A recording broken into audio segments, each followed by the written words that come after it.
I don't know about you, but when I started knitting blankets, coming to the craft as a crocheter, the one thing I found really frustrating was that I couldn't easily add an edge or a border onto a finished blanket in the same way that I could with a crochet blanket. I could crochet one on, but that kind of defeated the object of a knitted blanket for me, and it used to really frustrate me that if I added just straight blocks of colour on, that I wouldn't get nice corners, and if I crocheted one on, to me it kind of spoilt the integrity of the blanket. Obviously you can knit a blanket with a built-in edge, but then you're restricted to having the same colour border on your project, and I don't always want that either. So I have found this beautifully simple garter stitch border, and you get a nice mitered corner when you've finished it. It does involve some sewing, but for me it's worth it to be able to add a pop of colour to your finished project. Obviously I've worked this onto a garter stitch blanket, but it does work for most knitted blankets that are worked in stripes. I just think that garter stitch is really underrated for a really nice, simple but bold baby blanket. So if you want to learn how to add a border onto your knitted blankets, grab some needles, grab some yarn, and let's get knitting.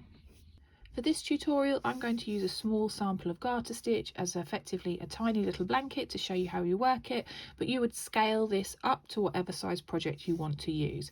Garter stitch is the easiest one to add the border onto, but if you're confident picking up stitches, as I said in the intro, you can add this to pretty much any striped knitted blanket. It just takes a little bit of inventiveness in picking up stitches and knowing where that your stitches go. Garter stitch just makes life easy for you. So we want to start with the top edge of your work. That's the cast off edge. I find this border looks neatest when you work the top edge and the bottom edge first, and then you work your side edges. It involves picking up stitches, and you want to pick up one stitch across the top for every stitch that you had cast on. So my project here, I have 30 stitches, so I want to pick up 30 stitches for my border, otherwise it won't lay nice and flat. When you pick up your stitches, you want to have the right side of your work facing you. I use my tails from my picked up stitches to sew the project together at the end so that I don't have any loose bits of thread sewing things together. So when you pick up your first stitch, you want to make sure that you leave a reasonable amount of tail, depending on how thick your border is going to be. I would say at least 20 centimeters if you are doing more than 2 or 3 rounds, just so that you know you've definitely got enough. Along the cast off edge, I find it easiest to pick up your stitches at the point that the bumps are, the little hills, not the dips. You want to pop your needle into the very right hand corner of your work, pop the yarn around the needle and pull it through. The first one is a lot tougher than the rest of the stitches, just because you've got nothing to kind of give you any tension to work against. You can use a crochet hook for the first one if you struggle to pick them up with your needles. Then you want to work your way along and pick up, in this case, another 29 stitches. So you want to make sure that you have the same amount that you cast on in the beginning of your work. So pop your needle through and pull up a loop all the way along until you have the correct amount of stitches.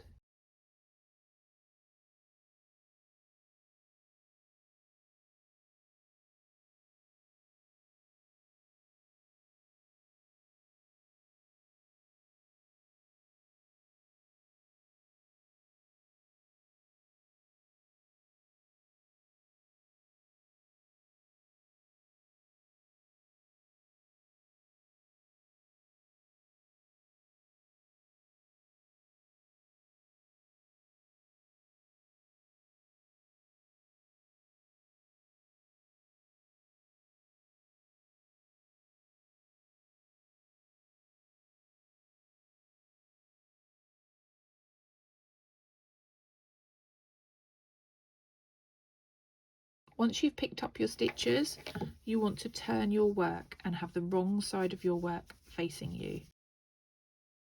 This border is a really simple 2-row repeat. When we're on the wrong side, we want to work to build to make that nice 45-degree angle so that we can join the sides together at the end.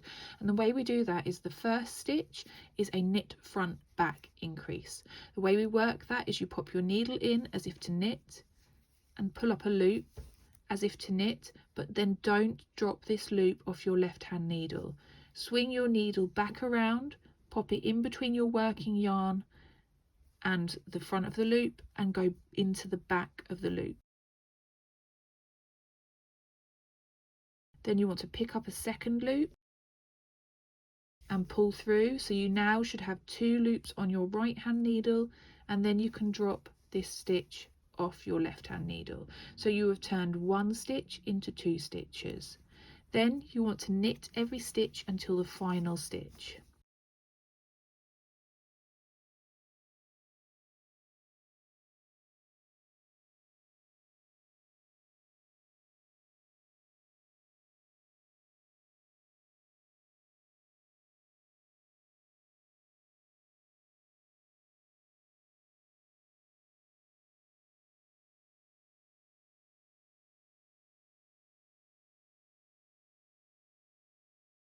When you get to the final stitch, you also want to work a knit front back increase.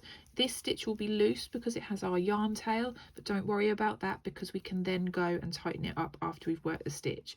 So just like before, pop your needle in as if to knit and pull up 1 loop. Swing your needle back round, pop it in between the stitch and working yarn and go back into the stitch from front to back. Pick up a second loop, and then you can drop that final stitch off your needles. And if it is loose, you just want to pull this tail and that will tighten everything up for you. Row 2, which should be when you have the front of your work facing you. So every time you have the front of your work facing you, you are just going to knit every single stitch. We don't work any increases. So just go ahead and knit all the stitches.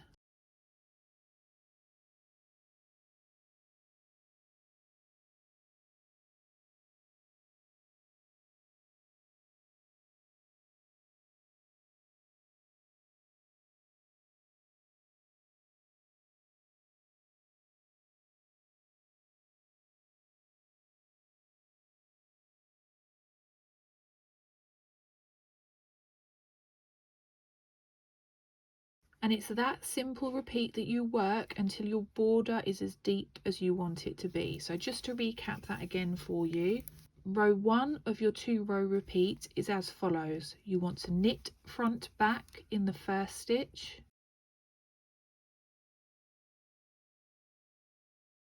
knit every stitch until 1 stitch remains on your left hand needle,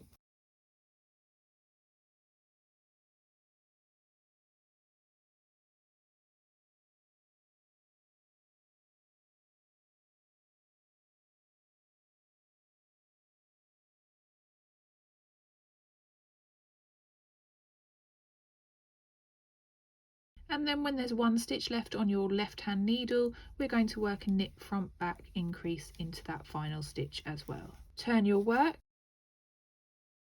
and for row 2 of the increase, you're going to knit every single stitch.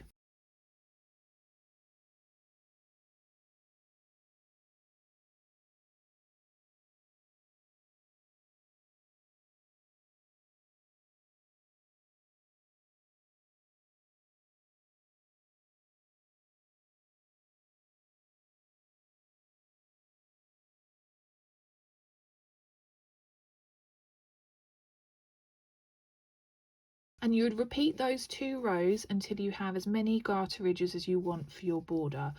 You want to cast off after a row 1 and on a row 2. So if you work as many rows as you want until your border is deep enough, come back and I will show you how you cast off. So work as many rows as you want and work a row 1, and when you are just about to start a row 2 and want to cast off, that's the next point that I will join you in this video. When your border is as deep as you want it to be and you're ready to cast off, you want the right side of your work facing you, and we're going to knit a basic knitted cast off. So you want to knit the first 2 stitches as you normally would. Then you want to get the first stitch you knitted and use your left hand needle to lift it over the second stitch you knitted. Then knit 1 more and repeat the process.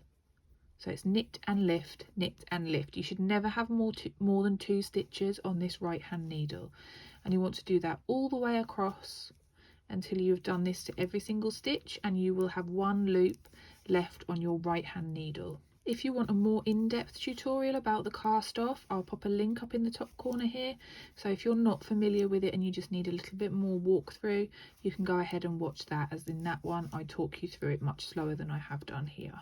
When you have this one final loop left on your right hand needle, you want to pull your needles to make the loop a bit bigger and break your yarn.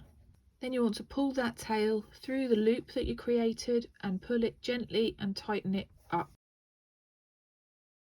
And that is the first edge of your border completed. You can see that by the increases we have these 45-degree angles that we can use to give us our nice mitered corners once we finish the project. The second edge you want to work is the bottom edge of your border. Once again, you want the right side of your work facing you, and you want to pick up the same amount of stitches that were in the width of your project. So for me, that's 30. When you're picking up off the bottom edge, if you're using garter stitch like me, instead of picking up the humps like you did on the top edge, you want to pick up in the troughs, otherwise you won't end up with enough stitches. Just like before, leave a sensible amount of tail because we use that to sew our border together, and pop your needle right into the very corner of your work. Pop your border colour round your needle and pull through, and then go ahead and pick up one stitch for every stitch that you cast on. So I'm going to go ahead and pick up another 29 so that I have 30 in total.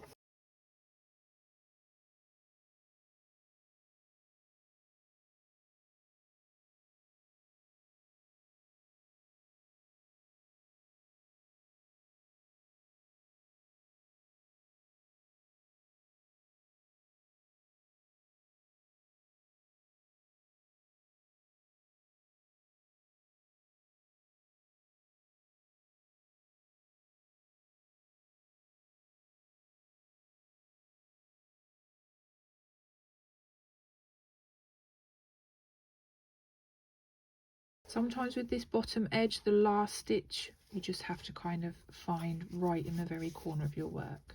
And then just like with this first edge that we worked, we want to repeat those 2 rows to create our edge. So the first row is always a wrong side row, and this is the row we work our increases. So just to recap, you're going to work a knit front back into the first stitch, knit across until you have 1 stitch left on your left hand needle,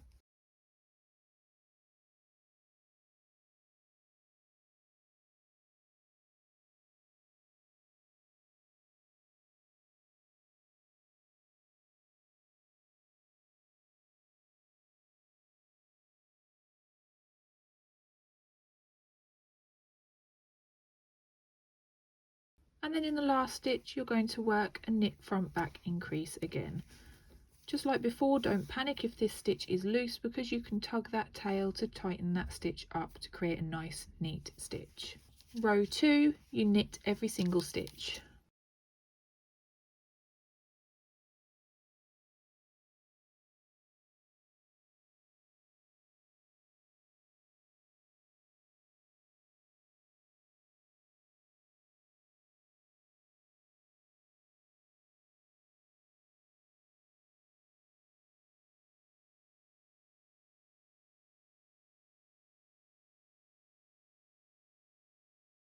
Then to make sure that your border is nice and even, you want to go away and knit the same amount of ridges that you knit for the top edge so that they match. So in my case I have 4 plus that little ridge that the cast off creates.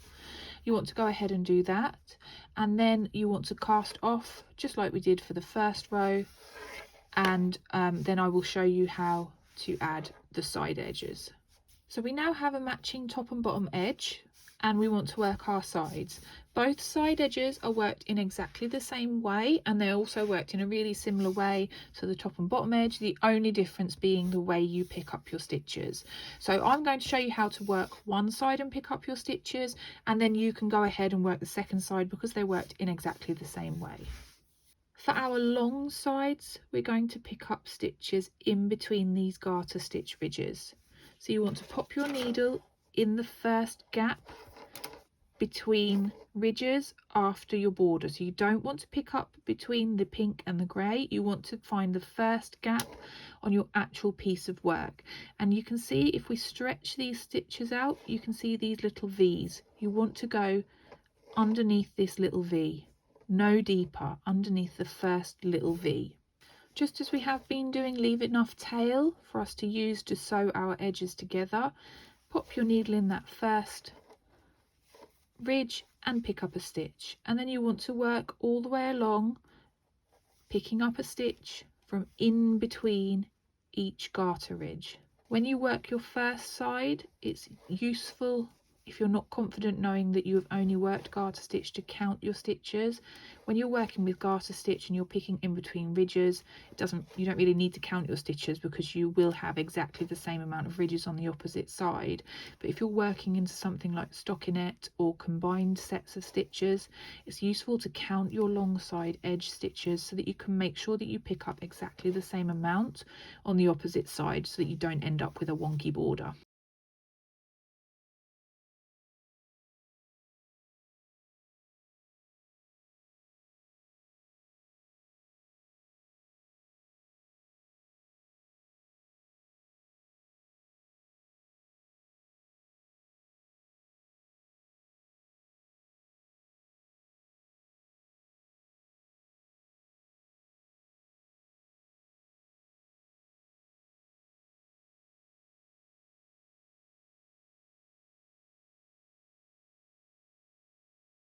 So there we go, I've picked up my stitches all the way along. You can see they are nice and neat, and then you will go ahead and work your 2-row repeat until you have the same amount of ridges as you did top and bottom, and then you want to cast off with the right side of your work facing you. So I'm going to go ahead and finish this edge, and then I'll come back and show you how we sew these little corners together to give us our nice polished finished border. When all 4 sides are done and cast off, you should have something that looks a little bit like this, and this is the part where we want to start sewing things together to bring our edge into that nice mitered corner that you saw in the beginning of the video. So you want to start at any corner, and you want to find the tail from where you picked up your stitches, and you want to thread that tail onto a tapestry needle.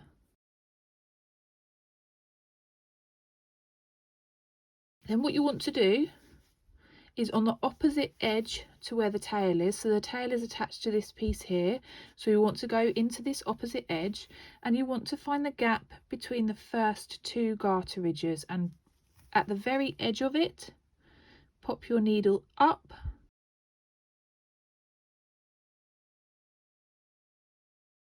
and pull through. And you want to pull it nice and tight, and you should find that this corner moves towards this one. Then you want to find the corresponding gap. So we've come up between the first 2 garter ridges, so you want to go down between the first 2 garter ridges. Again, right at the edge of your work, and then pull nice and tight. Then you want to come up between the next 2 garter ridges and go down between the corresponding garter ridge on the opposite side. And each time you want to make sure that you are pulling it nice and snug.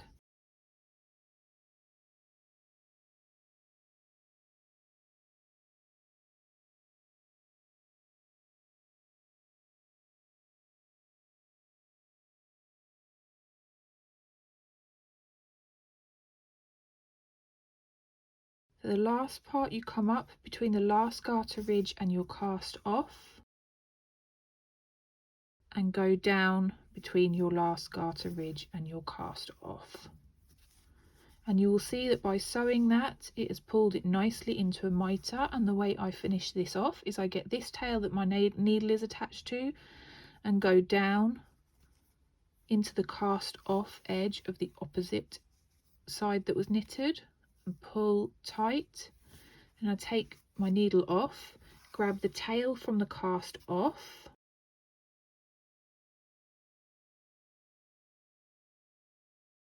and pop my needle into the opposite side between the last ridge and the cast off edge, so that we're swapping the sides of these tails over. Pop that down and pull tight. Now this part is personal preference, but before I sew in my ends, I tie a really tight, small double knot. I just feel like whenever you're sewing the edges of work together, if you can hide a knot in the knitting, then it just makes the tails that little bit more secure. And you can see there, that corner has already come together really nicely. And what you would then do is sew in your ends, cut your tails, and you would have a finished corner. And you want to repeat that process for all 4 corners. And then you would end up with a blanket that has 4 nice mitered corners, just like this one. I've made a little sample here to show you how you could add this same border onto a patterned piece of knitting, so it does work with more stitch patterns than just garter stitch. So please don't feel that you have to limit yourself to garter stitch when you're working this border. And that's how you can add an extra pop of interest to any knitted blanket with this really simple but incredibly effective mitered garter stitch border.